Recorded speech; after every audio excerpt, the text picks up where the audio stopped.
নমস্কাৰ বন্ধুসকল, আপোনালোক সকলোকে চিটিজ ব্লগলৈ স্বাগতম জনাইছোঁ।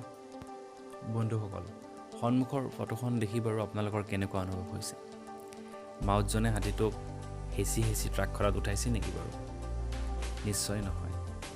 আচলতে হাতীটোৱে নিজৰ পিছফালে মাউতজনৰ হাতৰ সামান্য হেঁচাটো পায়েই গাড়ীখনত উঠিবলৈ সাহস পাইছে।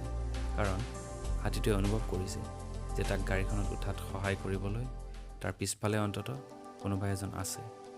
তেওঁ লাগিলে সামান্য শৰীৰৰ গৰাকীয়ে নহওক কিয়। ঠিক তেনেদৰে আমাৰ চাৰিওফালে আমি এনেকুৱা বহুত মানুহ দেখি আহিছোঁ, যি জীৱনৰ কঠিন সময়ছোৱাত হাৰ মানিবলগীয়া হৈছে। কাৰণ সেই সময় তেওঁক অকণমান সঁহাৰি দিবলৈ তেওঁৰ ওচৰত কোনো নাছিল। হয়তো কাৰোবাৰ সামান্য সঁহাৰি পালে হাতীটোৰ নিচিনাকৈ তেওঁ সাহস কৰিলেহেঁতেন সেই সময় আৰু পৰিস্থিতিৰ লগত যুঁজ দিবলৈ।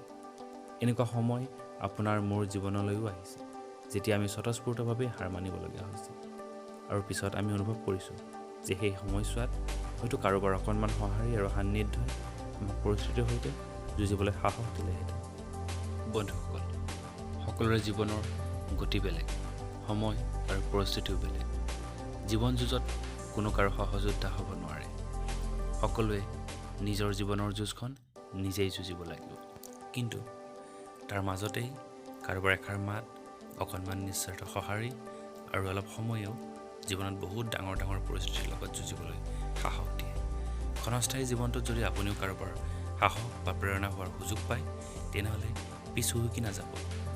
আপুনি সামান্য বুলি ভবা সঁহাৰিকণেও হয়তো কাৰোবাক সাহস দিব পাৰে জীৱনৰ কঠিনতম পৰিস্থিতিৰ সৈতেও যুঁজ দিবলৈ।